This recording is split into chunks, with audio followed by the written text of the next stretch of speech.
ydych enw chi? Fy enw yw Manon. Fy enw i ydy Roger. Bet. Terry yw'n enw i. Llunos. Sut wnaethoch chi ddwad yma heddiw? A ddos i yn y car. Ar ni ddod mewn car. Yn y car efo'r gŵr. Fe ddes i yn y car. Ar fy meic.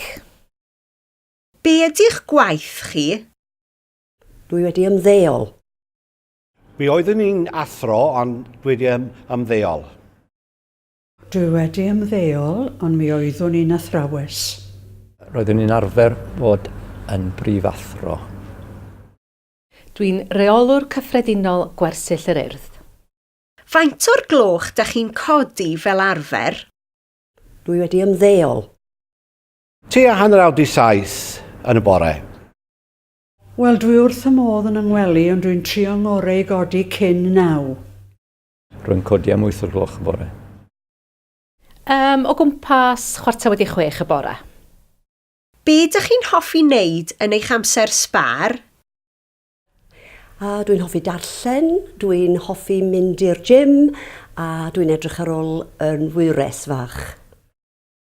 Amser sbar, dwi'n chwarae golf, edrych ar ôl y wirion bach. Wel, dwi yn aelod o grŵp merched yn Rhuthun sydd yn cwiltio, a dyn ni'n neud cwiltiau. Rwy'n hoffi mynd lawr i wylio'r Scarlett yn chwarae adre. Bwyta. Be mae rhaid i chi wneud fori?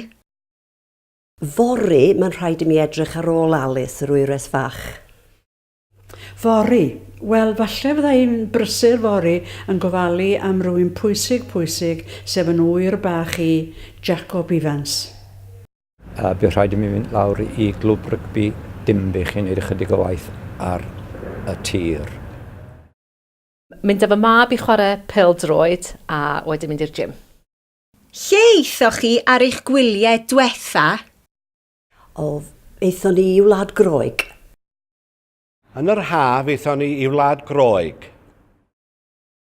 Dwi wedi bod ar yngwyliau ers tro, dwi wedi bod yn Llundain, a dwi wedi bod yn Mallorca, a o ryw lefydd tebyg.